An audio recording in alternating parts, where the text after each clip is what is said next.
I just drove here from Vegas, so I'm super excited to be here in Los Angeles, the city that Vegas was actually made for, so this is a lot of fun. Kind of the one thing Owen wanted me to talk to you guys about is really kind of where I came from, because at least like half of you guys saw my Snapchats or saw my videos and stuff and saw kind of where I'm at now.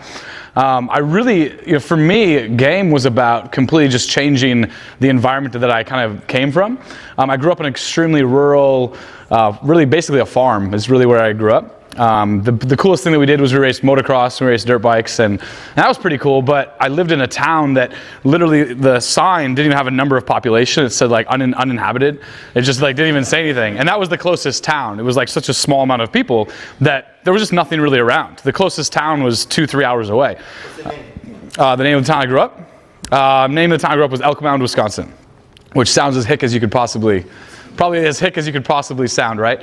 And I didn't even grow up in that town. It was actually called the village of Elk Mound. I actually grew up about 30 minutes outside of that. It was a dairy farm where we milked cows and shoveled manure and all this crazy shit, right? So I love that there's one clap for shoveling manure. So for me, the closest thing I saw to it was, I'd read like Maxim magazines, and I'd read the different periodicals, and I'd see on TV people having a lot more fun, the type of fun that I wanted to live. So for me, I really just kind of became a computer geek to find a way to get out of kind of that rural area. So first thing I did was I wanted to get to a big city. Chicago was kind of the biggest big city I could get to. So I just really dived into software programming, things like that when I started high school. And my whole goal was just to get out of that as quick as possible. But throughout all of my middle school and high school time, I don't know if anybody of you guys can relate to that, but I really just kind of I wouldn't even say I was a loner. I just didn't have an exact group of friends that I kind of latched onto. I just kind of floated between friends and then didn't really have a specific group that I could just kind of identify with, which caused me to really just kind of carve out in the future the type of identity that I wanted to have, because I was really coming from a place where, I was a virgin until I was 21. I didn't really have a core group of friends. I didn't really have any tie to my school. I didn't really have any sort of alumni tie. So what that did was that kind of forced me to catapult myself into a bit of lifestyle design into what I wanted to have. I never really even thought that social circle game or cold approach pickup or anything specifically was going to be my path to having the success I wanted. I just knew that I wasn't achieving it and I wanted to go for it. So what I immediately started doing was finding role models. Modeling is a huge technique that you can use to identify people who are having success in an area that you want to have success in, and then adapt and improve to that way. I knew that there's definitely certain things that guys that I knew were having success in, and I didn't really care if I was going to follow them in a way that was going to achieve certain level of success in other parts of my life or not. I didn't really care if I even adapted some of the traits that weren't as positive in those guys. I just knew that there's certain guys that were making the kind of money I wanted to make, certain guys that were hooking up with the kind of girls I want to hook up with, and making the kind of male relationships that I wanted to make as well. I read a bunch of like Maxim magazines and other things like that when I was a kid, and I realized that there was other guys achieving the lifestyle that I wanted. It just wasn't me. And I knew I was a little bit ahead of the curve at the time too, because I was 14, 15, 16 at the time. I didn't find game until I was 20, but 14, 15, 16, I realized that there's all these different movements out there of guys trying to become nightclub promoters, guys trying to be entrepreneurs, guys that wanted to have a lot more success than they were currently having, and being happy and content, they didn't really care as much about compared to achieving a lot of success. So for me, that's exactly where I identified with. So I basically researched as many types of guys in different cities that were having success, whether it was nightclub promoters, restaurant owners, entrepreneurs, and I decided to just model my entire life after them. And I decided to take up every habit that they had, whether it was clothing, whether it was business related, whether it was friendship related, nightclub related, whatever it was, I would just embody all those traits and I would just tackle it and go forward without really any sort of hesitation.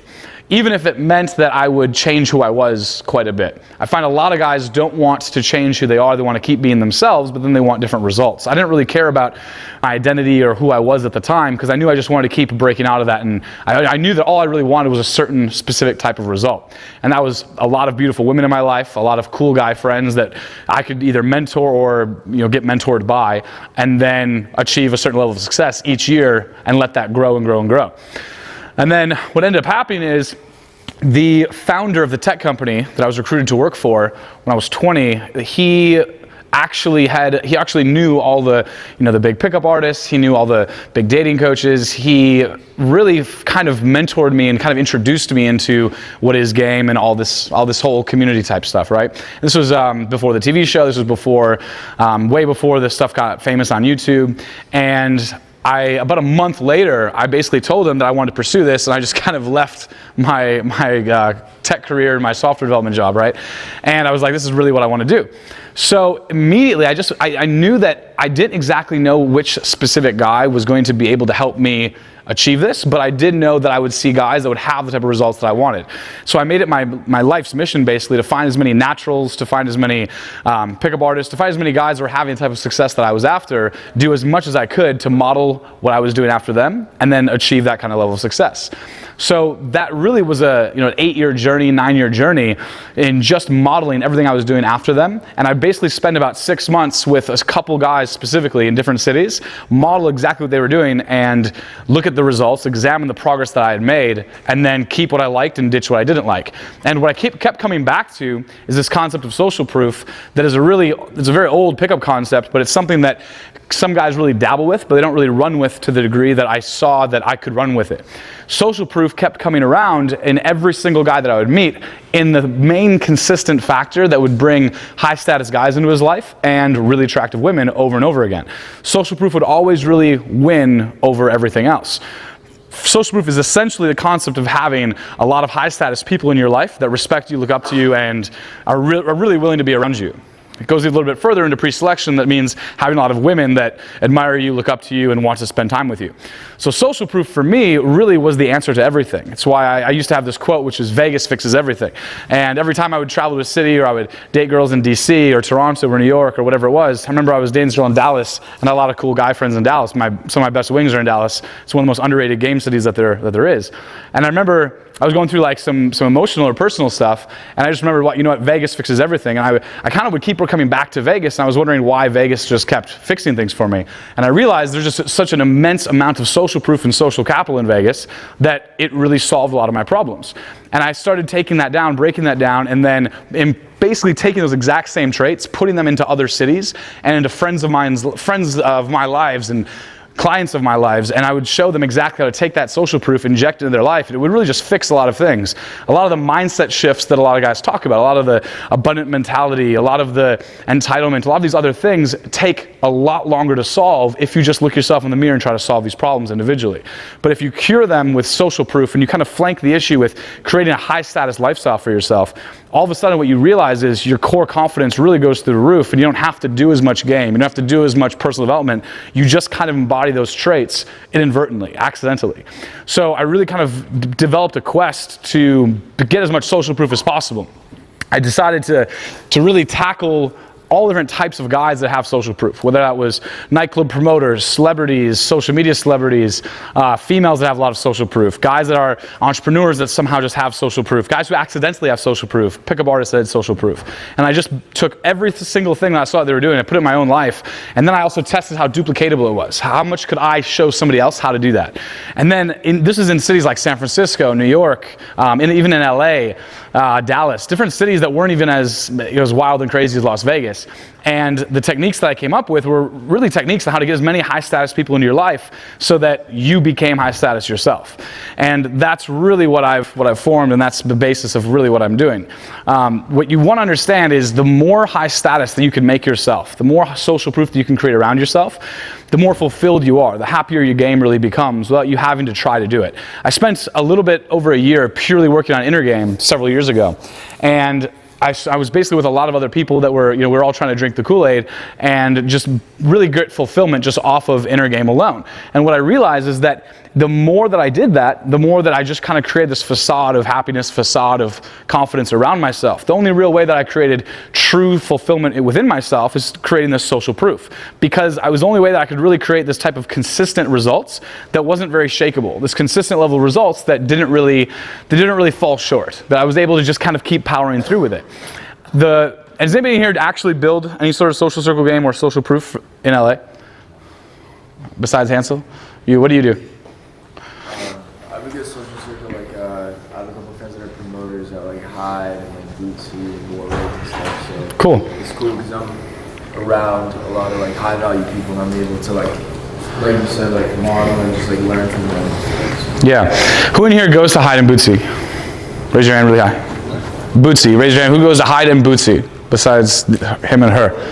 Raise your hand. Hyde or Bootsy? Raise your hand. Or Warwick. Or Hyde, Bootsy. There you go. Besides Alfonso. There you go. Hyde, Bootsy, Warwick, or what's that? Or nice guy. Raise your hand. Yeah. So hold on. What's that? Yeah. Or One Oak. Yeah. Those spots right there. Raise your hand. Okay. Raise your hand if you've never even heard of these places at all. Period. Cool. Yeah. So here's the thing, right? Cool, you put your hand out. So that alone is the scrap whatever else I was going to talk about, and now this is what we need to address. Just throw that right out, right? Here's the thing: if you let's start with square one. Whatever game topic you learn or address, and you don't know what those 5 establishments are in the city of Los Angeles, nothing else matters. Period. Right? It just doesn't matter. There's no other place that's going to be valuable to get you the kind of results you're after. Whether you like tall girls, short girls, nightclub girls, non-nightclub girls, sluts, saints or sinners, it doesn't really matter, right? Innocent girls, whatever you like, that you have to know at least the venues that you're supposed to be able to go to, right? That would be cold approach and social circle game 101. Okay? But how do you actually know those places are? You can't really, I'll tell you what, you can't really go on Yelp and look up the best type of nightclub. Usually the types of clubs that are the best in each city. My favorite club in New York, for example, has like 15,000 like 1-star or like even less than 1-star like ratings. It's kind of funny. Because it's the meanest door or the whatever it might be, right? So they have some of the nastiest ratings and reviews. So how do you actually find that, right? Well, you have to go up to people that are you have to go up to, what I like to do is find exactly the type of girl that I like and look at whatever guy is standing next to her and then literally make friends with that guy, like genuine friendship with him, because he knows exactly what he needs to be doing in order to get that type of girl into his life. So he's going to have other guy friends that I want to associate with, and he's going to know how to get those kinds of girls into his life. So you take a club like One Oak, for example, right? It's about the worst nightclub in Las Vegas, but it's the best nightclub in New York and LA, in my opinion. So, well, how do you really know those kinds of things? You only know those kinds of things by associating with people and role modeling yourself after guys that you want to be like and that you want to become. The quickest way I've ever gotten results in any part of my life is taking a guy that I want to be like, role model, take all the decisions that he's doing, make those same decisions, have suspension of disbelief. Even if I think that a certain thing that he's doing isn't cool, I'm still going to do all those things and then escalate myself forward and have success that way. So if you're not going to the place that he just mentioned, there's no other pickup concept in the world that's going to help you if you're not going to at least those places. People that show up to the parties for the I guess the important people that show up there. I'm wondering also some other names of places you go around in LA. Some clubs. Yeah, so like Karma's a party organization, right? So Nick, Owen's co-founder, Papa, he used to be involved in Xeni, which is kind of a karma before karma, right? I mean, every karma party you should go to, and you should hack it. You should find your ways to be able to network your way into these parties, okay? Start with the nightclubs where the people who are going to those kinds of parties are just attending regularly anyway. Start with Babes in Toyland. Babes in Toyland you can go to so you guys notice the attractiveness of the girls in some of my videos? Babes and Toyland. You guys ever notice how attractive those girls are? If not, take a look at my videos. Most of the girls in my videos are you can't find at a local nightclub or local bar because the videos were taken in events like what we're just describing here. The Babes in Toyland. Babes in Toyland, not and Toyland, right?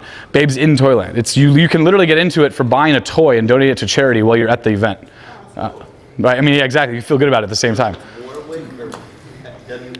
Warwick. Warwick. Just Google it. It will correct it for you. What's that? I'll just put them on the inner circle. That way, maybe you can get on the inner circle without sucking anyone's dick. So, yeah. I'll make a post on the inner circle about it. Yeah. I mean, I'm in LA at least once or twice a month, and I go to all these venues myself. So, the second I start changing which venues I go to, those are the ones that you should be going to as well, because we're all kind of going after the same goal, right? There's really only 4 or 5 nightclubs I would ever walk into in Los Angeles. The rest are just rubbish. They're just garbage. There's just no point, right? It's not a nightclub city, right? It used to be when Crest and Ledoux were around. This was a nightclub city, but it's not anymore. You'd be better off going to Katana or some high-end. I don't even know if that place is open anymore. Some like really high-end like, what's that? Yeah, some katana or some high-end restaurant, like Nice Guy, for example, right? Laurel Hardware for a long time was the best place to meet girls. It'd be better off going to something like that rather than some nightclub, because then it's just not really a nightclub kind of place, right? You had your hand up. What did you say? I was going to ask you to list all those places. Yeah, just check out the Inner Circle. I'm going to add it within 24 hours. I'll add it to the Inner Circle. Next up, the play. Okay, so how did you get into those places? How did you meet those people that are promoters there? Because here's the thing, once you identify, and I'm going to give my examples on how I did it as well. I have a lot of videos about how I did this. You know, I just did a 4-day thing in New York. Well, it's supposed to be 3 days. We stayed there for like 6 days. I did this whole thing in New York on how each night we'd go out and I would talk my way into a nightclub without any social proof, without any sort of pretense of me knowing anybody there. I would take my film guy, and we would just walk into nightclubs, and I would just talk my way in. And I talked my way into almost every single one of them except for one, which is the one that actually had the most social proof at. I told myself I had a rule I wasn't going to actually use any of my pre-selection or social proof to get in the club. And I recorded the whole thing of what I said verbally to get into all these nightclubs. And I didn't dress that sharp. I was very humble about the whole thing, just to show you guys how easy it is to just talk your way into any nightclub or any setting. Like, it's really not that complex. As guys, we make it a lot more complex than it actually needs to be. But if you focus on high barrier to entry game, you're gonna have a lot more success. High barrier to entry game is, you take the thing that's the hardest thing to do. For example, a nightclub is the hardest nightclub to get into. Once you can talk your way into that nightclub, the game becomes extremely easy, because every girl knows what you had to do to get into that nightclub. She knows that it was a more difficult place to get into. It's very easy to game girls and build commonalities with people at a very high-end event, right? Like one of the Karma parties, for example. Every girl is extremely friendly. I was supposed to be in Jamaica this past week at a thing called Paradise Challenge with like 50 to 75 naked models. They're all 9s or 10s, a bunch of videographers. If you follow my buddy Michael Sartain on Snapchat, his entire Snapchat this week has just been these naked girls. But I've had to film this product and come talk to you guys. So this is more fun. This is more fun, right? But once you find that out, right? For example, I sent a couple students, Vegas immersion students, down there with these girls in Jamaica, and he's messaging me these Snapchats of every single girl being super nice to him. Every single girl, 100% number close ratio, 50% kiss close ratio, right? They're hooking up with these girls left and right because just the high barrier to entry of him being able to knock those walls down and be able to associate with these people, that makes the game that much easier. So when you're actually at One Oak here, or Bootsy Bello, for example, or Warwick, they're all extremely nice to you. It's not lonely at the top. It's actually extremely nice at the top. The further up you go, I feel like he'll say it to every single sentence I say. That's awesome. I need a machine to just say wow after everything I do. That's awesome. Yeah. That's better than modafinil.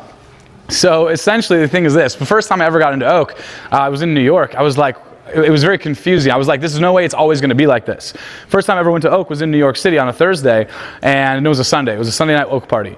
And every night, it's on Sunday, every single table that's there is all free for the people that have them, and it's all models who are 5'11" taller. It's like a very typical, New York has a very judgmental height thing against girls. I don't really give a shit, but it's like everywhere you go, you're like looking up, and it's all just 5'11" or above, like models everywhere. Models aren't like famous models, they're all girls that are like trying to become models. And there's a couple of things about that they're kind of the cause of that, right? Because every promoter in a city like that, they bring 5 to 10 girls that are models to the nightclub, and they get these free tables. Well, if you just know that, it suddenly gets a lot less intimidating. Now suddenly you're not walking in the night. Like, I see guys getting scared when they walk into a club like One Oak, and they're just intimidated. They're just confused, because they see all these pretty girls, they see all these guys, and they're just kind of trying to go up and cold approach these random girls. No girl at any of those tables will go home with a guy from a cold approach, because they all live together, and they usually live with that promoter. It's called a model house, right? LA doesn't have quite as many as New York does, but 100% of those girls cannot be cold approached because they're all living together. They would lose their potential income, they would lose like where they're staying, they would lose their friendships. Like, it's just too much, there's too much opportunity cost to then just like leave with some random guy from that social setting. And the prettiest girls that are there, the most high value, high status girls that are there, are all a part of this group. So it's just almost impossible in that kind of setting.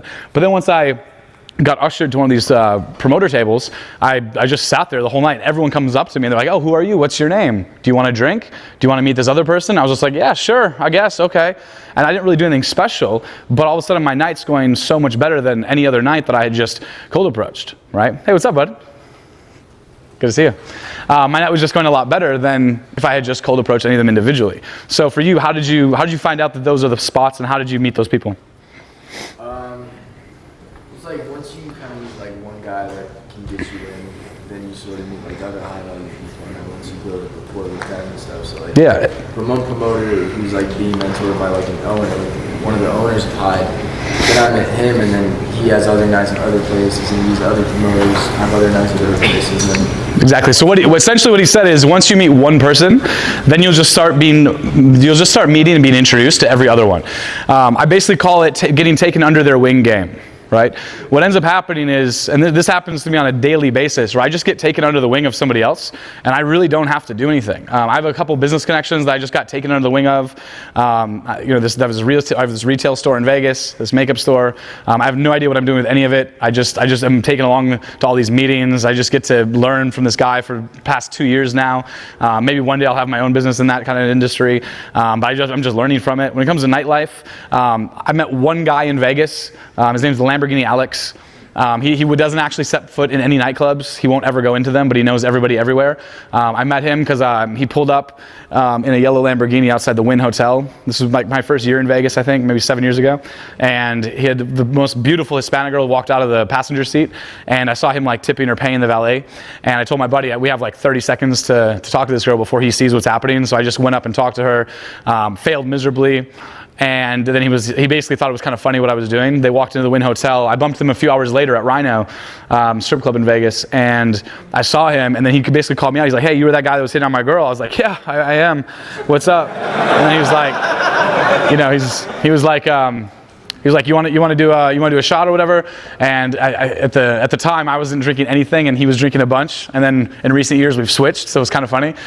He went all like feng shui and like woo, and now he doesn't drink at all. And before he before he did, so it was kind of funny. But basically the whole introduction happened because I was hitting on this dude's girl who had a lot of access in Vegas. And that I really didn't meet any other people. I just drove through his network. What ended up happening is I said, "Hey, can you get me into excess?" And he's like, "Sure, I'll get you to excess, no big deal." And it was kind of an odd occurrence. It was an odd occasion. I just realized, hey, if I just collect this guy, if I just bond with this guy, something good's gonna happen from it. So he said, "Yeah, here, let me introduce you to the guy." And it turns out I was the general manager of excess at the time. And the guy immediately sat me down it's called table 6, right? So at nightclubs, each table has a number. So you should get to the point where you have these escalating goals, right? Where the girls that you really want to talk to, they're not on the dance floor. Anybody asks me about dance floor game, I'm like, yeah, I don't know. There's actually a guy in LA who's really good at teaching dance floor game. It's just, for me, it's like the dance floor or the bar or the hallway, I just ignore all of it because there's maybe 5 tables in any nightclub that has girls that I actually talk to. That anywhere else is just this kind of general no man's land. So what I show you guys is how to actually get to those exact spots, how to get to those tables, how to know the topography of the nightclub. Cities like Vegas and Miami, I give all my guys maps of each club so you can actually see which table number it is. So when you go and talk to the staff, you can say, "Oh, I'm at table 7, I'm at table 8. And then they'll see that and they'll just walk you right to that table. Right? Each club has an owner's table, each club has a promoter's table, where it's kind of a generic random table that nobody really cares if you're there, as long it's just unlimited free alcohol, it's just unlimited people just coming through there and networking, and just who are just kind of in what's called the industry. Well, I'm not really in the industry. I kind of work in nightclubs. I technically work in nightclubs. I just don't work at nightclubs. So it's one of these things where I'm just, as long as you don't cause a problem. I have these drills on how to get guys going to tables, for example, right? One of those involves taking the bottle of alcohol that's at their table, having somebody else take a photo, and then you pouring the alcohol in the people's mouths that are at the table. Well, it's very easy to do that when you're not actually trying to take anything yourself. If you're coming up and trying to take a drink, if you're coming up and trying to hit on their girls right off the bat or cold approach their girls, suddenly their walls come up and they get very defensive. But if you just meet one guy at each venue that you want to go to, and that guy takes you under his wing, he's going to introduce you to everybody. It's shockingly easy when you meet that one guy and all of a sudden you start seeing how many introductions that guy is giving you to all of these people. And when you have to understand is, a lot of people have this fake abundant mentality, right? It's so easy to look yourself in the mirror, give yourself all these positive affirmations, but then actually have no girls around you. It's very easy to tell yourself that you're a certain level of confidence, but then not actually have it. What's challenging, or what people think is challenging, is to actually have those girls around you. But if you meet one guy that actually does have an abundant mentality, one guy who actually does work at a nightlife establishment, one guy who does work at the clubs we just mentioned, what he's going to do is he already has all the girls that he needs. He's got too many. He'd rather meet some guy that's not going to be a weirdo and then bond with that guy all night, right? One of my best friends in LA is a nightclub promoter here. I threw a party. I had like 6 hours to throw this event at Owen's old house. And I remember I had like 6 hours. It was like an hour before we came to LA. I took some of my Vegas immersion guys here. I used to do these like once a month social circle parties in LA for my Vegas guys. And I remember I was like, all right, fuck it. Let me see how many people I can get to this party. I texted one guy, and at 2:30, 80 girls showed up and 15 guys showed up. And I videoed most of it. I made one text. He texted me back. I think I responded 1 or 2 more times, and then that's all the work I did for this event, because he wanted to set this up, and he only made a few texts himself. But it wasn't a lot. I realized I didn't want to have to go out and like go promote and recruit for this party. I didn't want to put in all that effort or all that work. I just knew the one guy that was able to do it. This one guy, me and him shared a few jokes, we shared a few drinks together, and then he wanted to do all of the rest. What you guys have to realize is game is so much easier than you walking up and randomly putting all this work yourself. It's a lot easier than that, because the guys that we're intimidated by, the guys that are the high school quarterbacks, those guys are now these nightclub hosts that want to actually help you. They're these restaurant managers that want to help you. The best place right now to pick up girls is Toca Madero. Toca Madero. You guys know where this place is? What is it? Toca Madero, yeah. Buddy of mine uploaded a photo from there with like 30 like super hot Instagram models. And it was just like, yeah, casual Tuesday night out. It was just amazing. It's like a little taco shop, right? It's not anything that special. Any one of you can just walk into this place. There's no line to get there. But the girls I was seeing in this thing are famous video music video girls. They're in the girl from the G-Eazy video was there. She's the best friend of a friend of mine. The brunette there, she works at Warwick. She was there. Like all her girlfriends were there, and it's just like a little taco shop. Well, why are you out? Like, why are you gaming on the beach when these girls are in just these little pockets of places that you guys can go talk to? And also, this guy, like the guy that I know, he gave me free tickets to EDC, and he gives me for any of my clients in Vegas Immersion, they all get free EDC tickets if they attend that month, because this guy just loves pickup. And he just happens to know all these girls that are at this taco shop. He laughs. He's like, why do you take your guys to nightclubs ever? Like, this is stupid. Just go to these pre-party places where we're having dinners, and like we're having these comp dinners, right? STK is another one of them, right? He's like, don't ever take. He literally yells at me for taking guys to nightclubs. I'm like, yeah, well, you know, I kind of have to, because they kind of expect it. But he's like, yeah, but don't. Just like, don't take them to nightclubs. Just take them the taco pre-party. Take them to this other thing. He just has this list of places in each city that he goes to that's just way more effective to meet attractive girls. He's like, I mean, it's funny to me, because this is a guy that he hooks up with way more hot girls than I ever could dream of. He hooks up with more, like, I mean, we're talking like 4 to 5 hot girls a day. Like, he just crushes it. And like, I don't even know how he has the time for it. And, you know, maybe not like every day of the week, maybe 3-4 days a week he's doing this, right? What a loser. Exactly.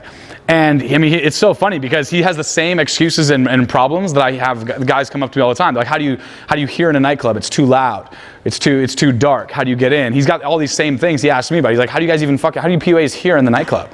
And I'm like, oh, you don't really. You just kind of stand closer.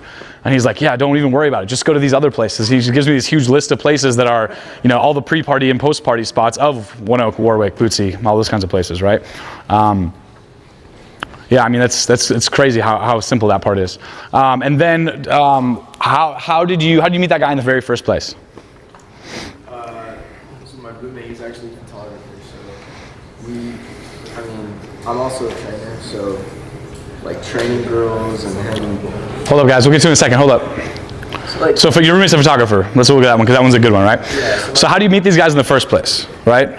Hold up, guys. If you have a question, raise your hand. Otherwise, hold up.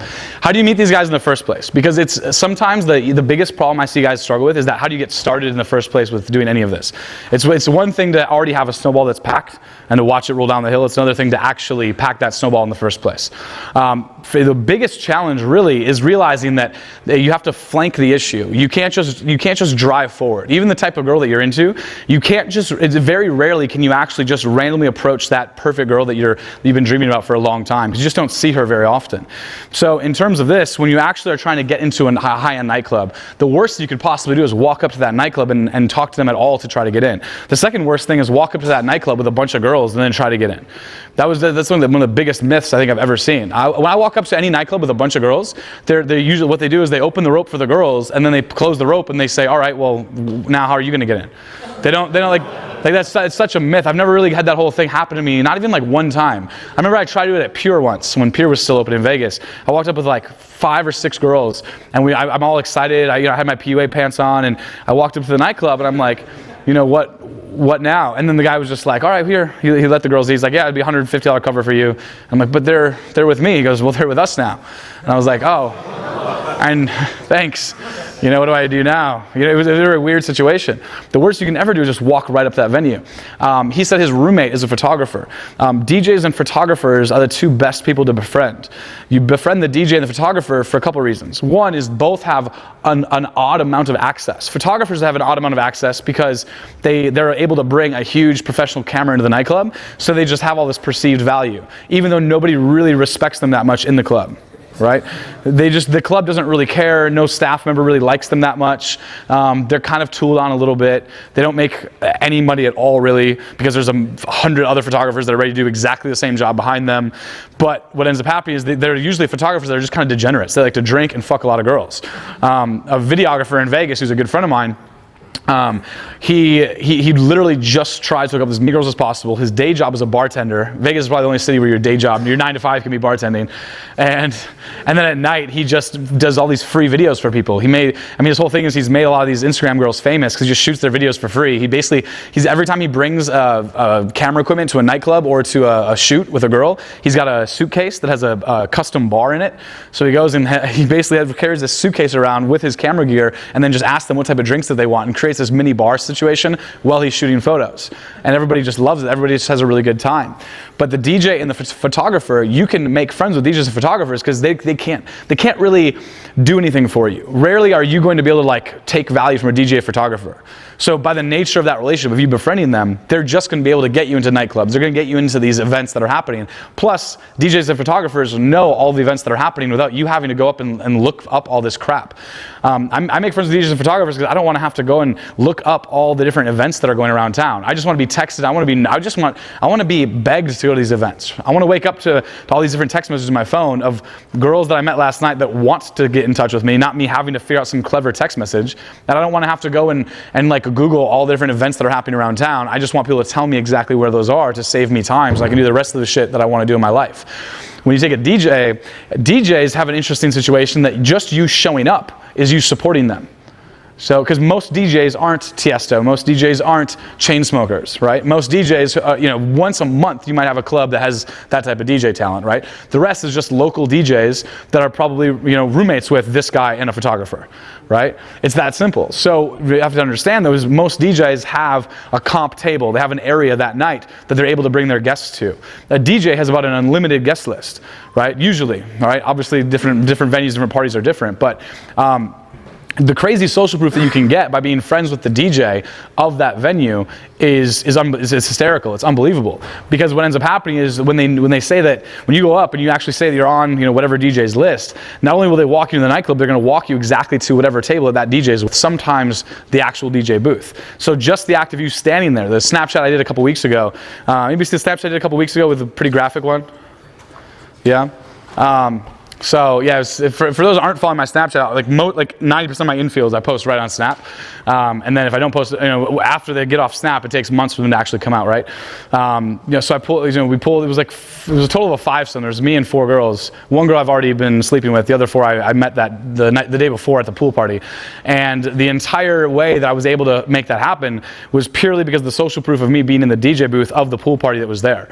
I just walked into the DJ booth. I didn't even do anything that fancy or special. I just walked into it, and then because I was at that DJ booth, I grabbed the microphone from the DJ and I gave it to my buddy and I said, just say my name a bunch of times over the thing.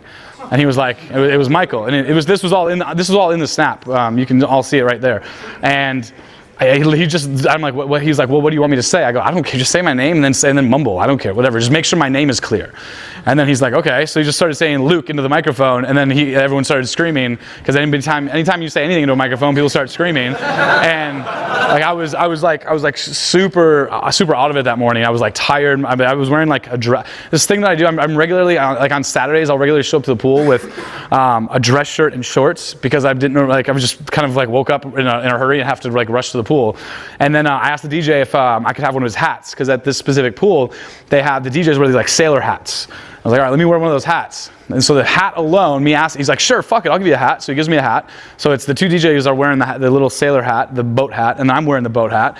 And then I have my buddy just saying my name over the DJ booth. And that alone caused this huge group of girls just come to the DJ booth, try to put the hat on, try to like take the microphone from us. They all of a sudden started dancing, like 4 of them took their tops off and like were covering their tits and whatever. It's a pretty aggressive pool party. And I'm like, And I'm like snapping the whole thing, and then like in the whole snap, you see these girls, and I'm saying nothing. I'm snapping every minute of the thing, and you can literally, I said you're quiet the whole time, just. Yeah. Just super quiet. Yeah, yeah. I said nothing, right? Yeah, I mean, he basically just shows it, right? He's like, you didn't say anything. So I'm just holding my snap. I'm going like this the whole time. Every once in a while, I'll kind of look like this. I'll look it this way. Anytime a girl tries to escalate or do anything on the Snapchat, I just kind of like look, like I give this like a weird, scary, like scared face, like get away from me. And then all of a sudden, they just kind of do it more, and I move the snap to something else, and I just keep going. I was doing Snapchat 4 months before I actually posted a Snapchat. I was doing Snapchat in public because it just makes them go crazy. I was just deleting snaps. I was like, I have 4 months of snaps that are half are saved, half were just kind of deleted, of me in nightclubs being like, hey, we're on Snapchat, just so I could meet girls and kind of amp it up, like as if I'm on the social media platform, and I had never actually posted anything to my story. I only ever posted something to my story because I did a talk in December about it, and I knew that this was like guys could be benefited from this, and I saw guys weren't using Snapchat, so I started doing it. So now when you see me on Snapchat, I'm not actually saying that much. People actually message me all the time being like, why are you so stoic, Luke? Or like crazy shit. Like I was we were just a few blocks away from like the bombing that happened in New York, and I was still like this in the snap, just kind of looking at all the like police sirens happening, and then they're like, wow, you're even still stoic in a terrorism situation. It's like, I guess, if that's how you want to look at it, I'm really just not saying anything. So I was in this situation just a couple weeks ago with those girls, and like they're all going crazy over the thing, but I'm not going to entertain it and actually say that much because it doesn't really help anything. I'm already saying, at a certain point, you should be putting yourself in such high social proof situations where anything that you say verbally is just too much game. Right? If you're at that table with your buddies, that the promoters and you're meeting the promoters and the promoters' friends and everything, right? Any sort of joking that you could do, any escalation that you could do is bad, right? I mean, if you're in these situations with nothing but 8s, 9s, or 10s, you don't touch them because any touching at all is creepy.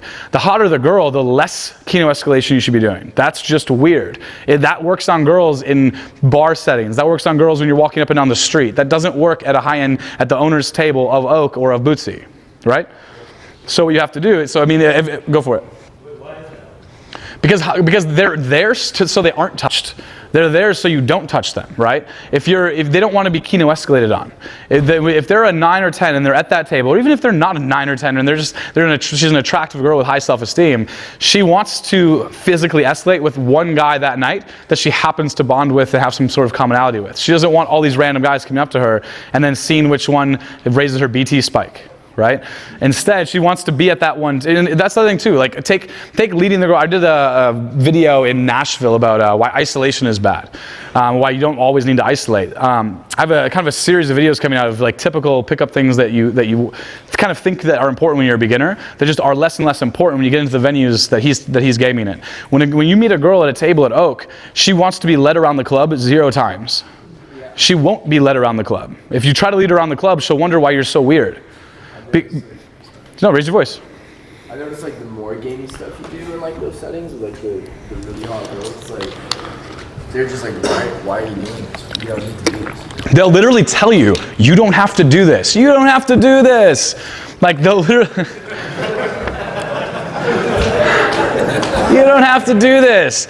They'll literally tell you that. They'll look at you and be like, you don't have to do all this, right? Whether it's jokes, right? Whether it's any sort of self-amusement at all, right? Whether it's any sort of physical escalator, right? Any touching whatsoever, other than like a light high five, maybe a hand to the hip for half a second. Anything other than that starts to be extremely low value. It starts to be very odd, right? You're better off doing a kiss to the cheek and a hug every 5 minutes than you are any sort of physical escalation whatsoever. Okay? The next thing is this: you have to position yourself at all times as if everybody else is watching you. And again, this is only if you're in these types of avenues where you're actually picking up girls that you really could be attracted to. These One Oak, Bootsy, Warwick type girls. Like I said, I mean, this is Los Angeles, the second biggest city in America, and there's 4 or 5 nightclubs maximum that I would actually go to if I lived here. And then even then, there's 1 nightclub per night that I would actually go to. And in every single one of those venues, there's maximum 4 to 6 tables that I would actually sit at or be at. I would not be at the bar, I would not be in the hallway or the dance floor. Dance floor game's great if you know how to dance, but the problem is there's no dance floor at the table. Right? The best type of game you can do at the table is subtle smiles and looks and name exchanges. Like you said, What's that? like you said, positioning, like it's so powerful. Like girls walk by and like you're like in the middle of the table, like surrounded by all the other girls. They can't even get to you. They can't even like, talk to you. They can't even get in. Yeah. What he just said is very important. I'll get to you. What he just said is extremely important, right? Which is when you're at the table, physically being in an area of high status or high value, that builds all the attraction that you could possibly build. The bucket is already full. Any more that you try to do just spills out of the attraction bucket. Okay? Like, looks don't necessarily have to matter. Money doesn't have to matter. Game doesn't have to matter. But at some point, you have to do something. Right? You can't just focus on man to woman in order to build the attraction with the girl. Any form of man to woman stuff in this context that we're talking about, this high value context, any form of man to woman at all, the girl's gonna wonder and look at you and be like, what are you doing? Why are you doing this here? She's gonna be confused. Because notice, if you put yourself in a position that this guy's able to put himself into, that I put myself into, the girls will come up to you and almost 100% of them at some point in the night will ask what your name is. They'll wonder who you are. Because you just happen to be there. Not because you've said anything clever, not because you've done anything else, because you're physically standing there. But using kind of stuff that I've already said earlier and that I'm going to keep following up with you guys, that's exactly the techniques and how to put yourself in that situation. But you're going to notice just physically being there, getting to that high barrier to entry smacked down, getting into the nightclub, getting into that one table area, table 9 at Warwick, table 4 at whatever, right? Just standing there, not even doing anything that particular, not having that big smile on your face, just physically being there, the girls will come up to you and wonder who you are. Especially in a city like LA, San Diego, Orange County. One of my good friends just opened a nightclub in Orange County. I think Sutra just shut down, his nightclub just opened up. And it's called Time. And the thing about the place is like, right, is that I've hung out with this guy once. That's it. I've hung out with this guy one time, and he's messaging me, hey, you know, when are you going to be in town? When are you going to be in town? I want you to come to this club. I want you to come to this club. Well, the second I get there, I'm not going to go to the bar. I'm going to go to whatever table he's set for his invited guests. There's no difference between me or you guys. Every single one of you can do that, and every single one of you guys can be like this guy and just go to that exact table area. Go for it. So I've been in these environments where the girls generally hit on you a lot more. How do you? Were the girls generally what? Where the models hit on you. Yeah. You're at these tables. How do you lead those interactions like further? You just kind of let them be. How you take them further? How do you view? Yeah, how do you take it further? Do you tend to let them lead you out like when the whole club is closed? Or how do you pull in those situations or lead it towards the goal? Totally. Who has been in those situations before? So him, who else? Cool. If your hand isn't raised, that's the first thing you should just try to do is get into those situations. Because I'll tell you what, you don't need to fuck your way up. You don't need to go after 4s, then 5s, then 6s, and then eventually gain the skill level to then eventually somehow meet the 10. You don't have to do that. You can just vision board exactly what type of girl that you're after. You can go to these types of venues and then immediately go after the girls that you're into and just actually see if there's a genuine commonality between the two of you. And there will be 1 out of 10 genuine commonalities with these types of girls, and then it's over at that point, right? So what he said is once you're actually in these situations with the model tables or promoter tables, how are you actually pulling these girls and how are you actually closing? Is that a question? Yeah. Cool. Sweet. So the first thing you want to do is realize the lower pressure, lowest risk stuff that you could do that gets you staying with those girls, that gets you doing attrition game, that's always going to win. That just is sometimes a little bit too slow for me because sometimes that takes 3-4 hours, right? But it'll take you into the realm of that 7-hour rule, right? But what you have to understand is this. Anything that you do outside the scope of the plan of that social circle group is just going to hurt your chances of actually hooking up with them. There's some plan for the night. There's some guided path that those people are set on. There's some whole goal with that. I used to hit on girls at like STK, Magnum Mondays, Yellowtail. There's like a couple there's always one high-end restaurant that has these comp dinners each night of the week in the major cities. STK Mondays was about the best place to hit on girls for several years. It was amazing. But I was always wondering why I was getting phone numbers but failing with the pull. Well, that's because they're there having this free comp dinner because then the whole point of that comp dinner is so that promoter can take them to some other nightclub and then some other nightclub tour all within the same SB nightclub chain type of situation, right?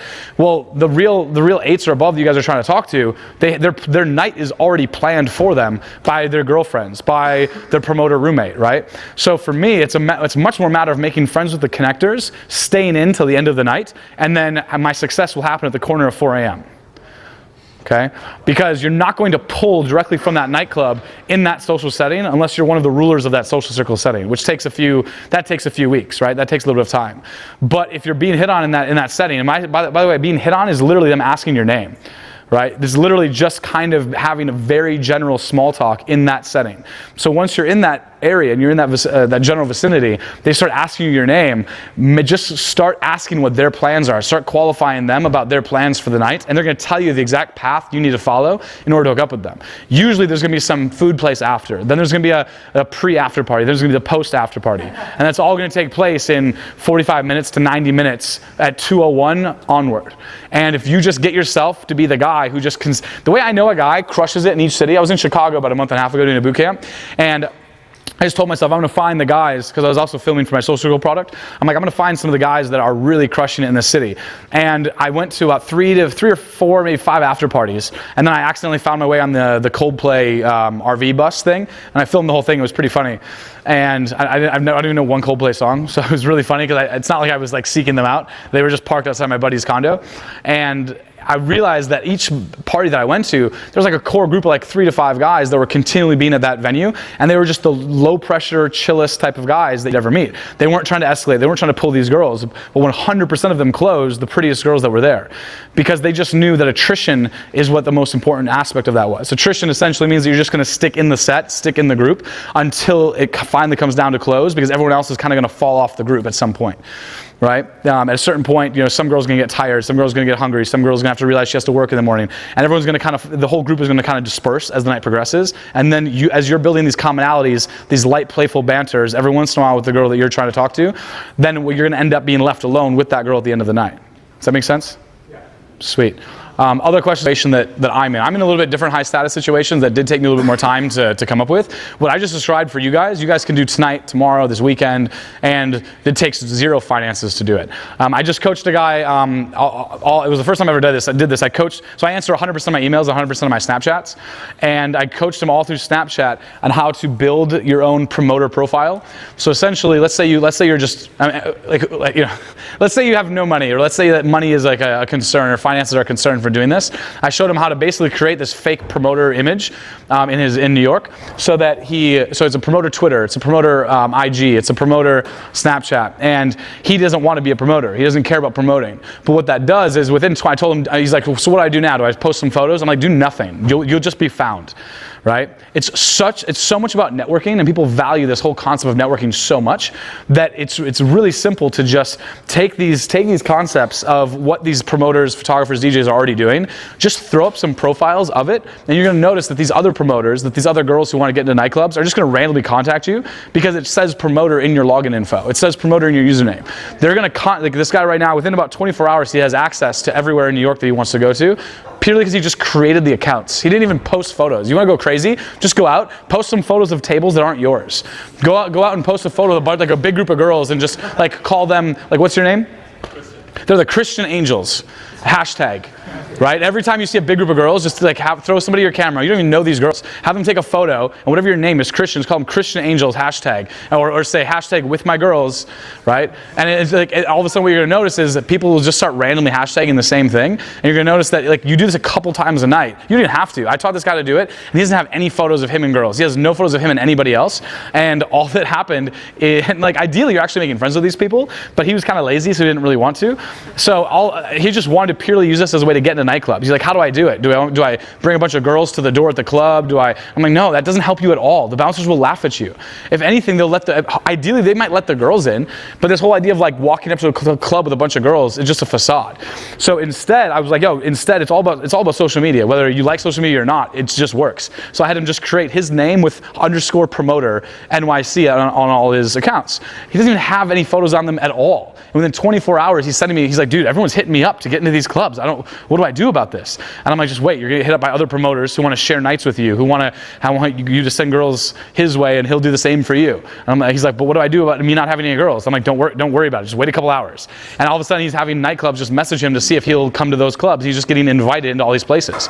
I email nightclubs. If I'm going to a place that I've never been to before, I'll just email the main email of the club and say, hey, do you mind if I get a complimentary tour of the nightclub? I'm a blogger. Sometimes I don't even say that. Sometimes I I just say, do you mind? I'm coming into town. I'd really like to do it. Sometimes I'll even say, hey, my boss is really excited to come check out your nightclub. He's looking to really bring some of his work associates there. Do you mind if I check it out on Thursday? He's going to come on Friday. Okay, sure. Do you want to? It's like an invited guest, and they just usher you around the entire nightclub. He's like, all right, do you need anything else, sir? Do you need anything else? No, I think I'm good, man. Hey, really good bonding with you this whole time, though. Sweet. Yeah, and by the end of that night, you're actually genuine friends with the guy, and you don't have to worry about it. So finances, you have to realize there's so many little hacks like this that you can do that you end up being cooler than the guy that is actually spending the money. You have to understand most of the high-end people that I go with as well, very rarely are they actually the ones who are footing the bill, right? If anything, the club is begging them to come.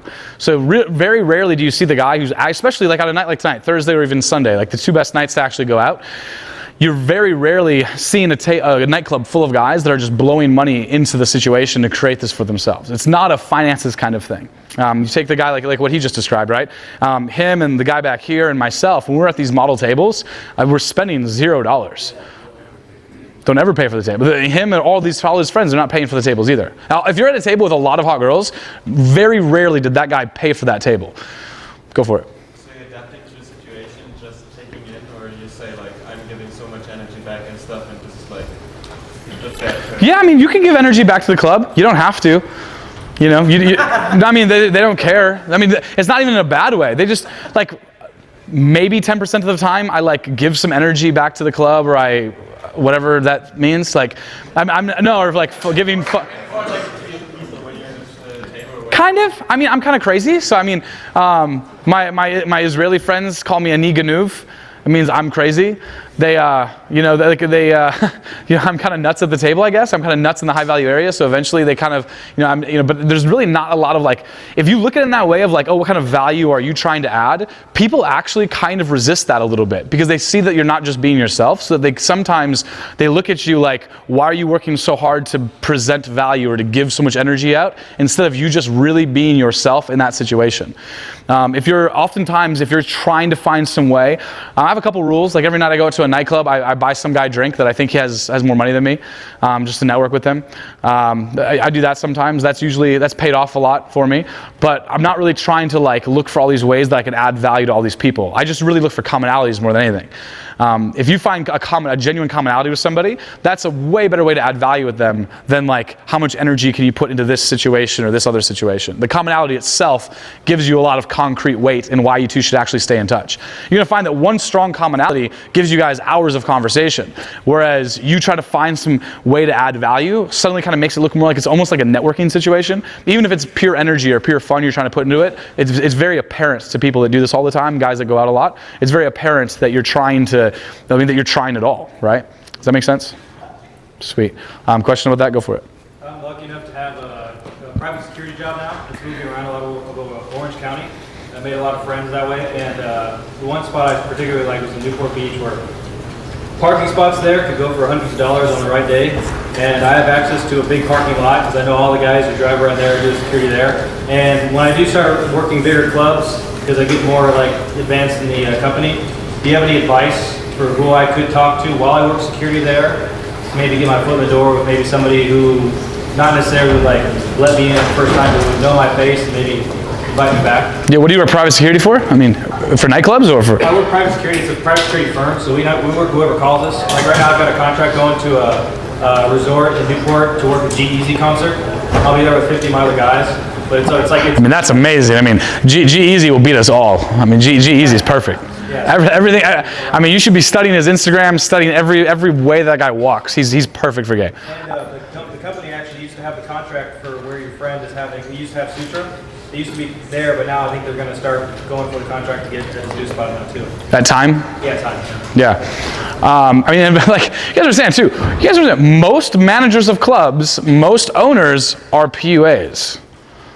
That's why they're doing it. I used to have this saying with guys. It's somebody's getting laid out of that. Right? The vice president of Insomniac gives me and all of my Vegas immersion guys free tickets to EDC, or $100 tickets, $100 or less tickets, right? Because he's an actual PUA, because he likes this stuff. Why else would you do a stupid business like start a nightclub? right? Because you want to hook up with girls and network with guys. So this whole thing of us doing this in terms of this like secretive kind of thing is so silly to me. Minimum once a week, I get some nightclub promoters actually being like, oh, you're into pickup, that's cool. Would you like to, I mean, like that alone is a pretty solid connection, right? The guy who started that club that I talked about, right? I know him because we started talking about game in a nightclub once. Right? So like this whole thing of us like doing this under the radar pickup stuff, like it's about the coolest, most normal thing you could be doing, right? It's just, we kind of can make it weird and creepy, right? It doesn't need to be weird and creepy, right? You understand? You could do the weird and creepy inner circle stuff, like what Owen was talking about, right? But no, it's just funny, you know? I mean, most valets I know in Vegas, Miami, New York, right? Most of the ones that I know, I've met because they were talking game, and I started talking game back with them, right? Most nightclub security guys, they got this. Like I know most bouncers that I know also have a daytime job that's like lawyer, accountant. They have a fairly professional job. They just realized that they didn't want to like go game all the time, so they decided, oh, let me like do this job. But like they wish that they were out gaming, but. They like any POA they know. A lot of them are like in inner circles throughout America. They'll just let any POA into the nightclub because they like the cause so much, right? So for you, just realize that like you just like working security for a G-Eazy concert. That alone will get you into a nightclub, right? Just start talking about it. Just start talking about the fact that you work security for this club or that club to everybody else, and then all of a sudden the filter is going to naturally progress through that conversation. Commonalities will progress. Common points of interest, common things you guys have done before will kind of progress, and that's going to be how you actually do the people collection, right? Also, just value arbitrage. Like here's the thing. Like there's every time that I ever have access to a table, a photographer, a DJ, an event, whatever it might be, I immediately want to give it out to somebody else and I don't really want to try to take advantage of that event that I could actually attend. Right? So when I have, so basically any event in Vegas, I can get pretty much almost unlimited tickets to for any access, right? Well, I'm only in Vegas when I'm doing my Vegas program. Other than that, I'm traveling, I'm here talking to guys like you. So what I'll do is I'll actually just pass that on to other people, or let's say I have a friend who's doing some really cool event and he's got like Smash Global is happening, right? Like I got sent a bunch of people into Smash Global, but there's no way I could even possibly attend it with my schedule. But I sent a bunch of people there. So what they then do is they see that that's a lot of value I'm bestowing upon them, so then I get invited to other things, right? So for you, just purely talk about the things that you're doing because you have an easy in, because it's a very common thread that you can talk to them about. The harder part is if you're a guy who has a 9 to 5, maybe it's more of like an 8 to 7, and you don't really have any sort of party kind of or social kind of topic that you can talk to people about, right? Yours is super simple. Go for it. I actually have a similar vein question. So I'm fortunate enough to have a new job where I'm going to be doing nightlife promotions. Do you have any recommendations? My goal with that is really taking advantage of that to grow my social career and meet and connect with great people. Do you have any recommendations about how I can go about doing that? Yeah, so you're going to be a promoter, or what's nightlife? What does that mean? Nightlife promotion? What does that mean? Doing promotions for a specific product. So like giving away or meeting people, giving away coupons, essentially. Got it. You're going to be like a promo girl. Yeah, promo guy. Cool. Yeah, I mean, anything like that. Anything like that is a good MacGuffin, right? You know what a MacGuffin is? A MacGuffin is like a shtick. It's a thing. It's a reason to talk to people. For you and anybody else in here who's come up with a good MacGuffin, it's easier than anything else, right? My best friend, he does bikini contests. He's been hosting these things for a long time. 3 years before he ever hosted one, he was telling me that he's like, that's something that he wants to do. And he always would do it basically for free. And the whole point, and now he gets invited basically to help with almost any bikini contest that goes around, because that's his MacGuffin. He doesn't really give a fuck about being paid for it. He doesn't really care about what happens. He's just purely in it for his reason to invite girls to other ones, right? For you, you have a MacGuffin. Your thing is this promotional product thing that you're shoving down people's throats, right? So whatever the thing is, hopefully it's something of value. Hopefully it's something that people actually like. And it's an easy way to talk to people. Everyone else has to either cold approach or build their social circles. You have this MacGuffin. You have this shtick, this thing that you can talk to people about. It's a very easy way to do it, right? And it's something that sounds like it's better than selling knives outside of Target parking lots, right? Go for it. Okay, say go to a nightclub. Hypothetically, randomly. Let's keep going. Say I'm like at a nightclub, and it's like, so I like what you said, like what caught my attention about what you said was talking my way through the nightclub. So how do you go about doing that, especially when it's more like a, I think what you call like a higher barrier to entry? How do you go about doing that per se? We say, okay, talk your way into the nightclub or talk your way through it as you're progressing through the nightclub? Possibly both. Okay, cool. So talking your way into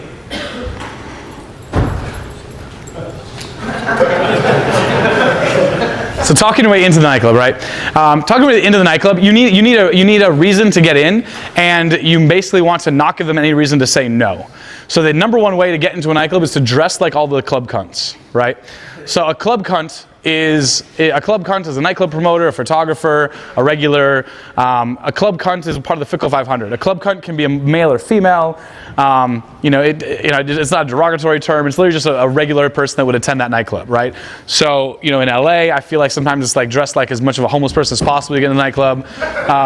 You're gonna notice that like club cunts, males will wear like really long, I call them Kanye shirts, like shirts that go down to your knees, right, with like the slit in each side, wear the boots, right, with the tight-fitting pants to get tucked in, like dress like a club cunt, right, like a club thought, right.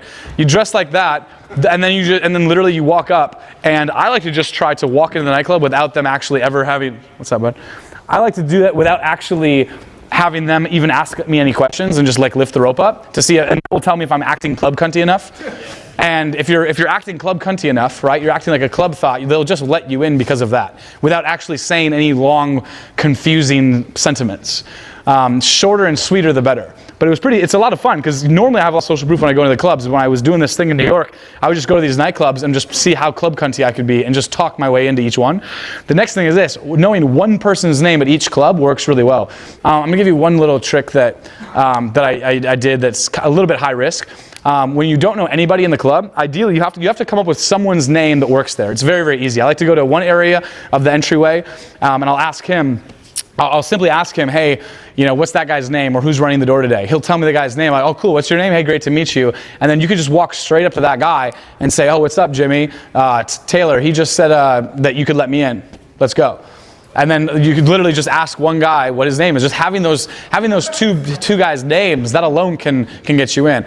Another thing you can do is literally just look up the name of the guy who's running the venue, and there's a little trick you can do in your phone where you save your own number as somebody else's name, and you text yourself, and that way when people ask to see a text, you can just delete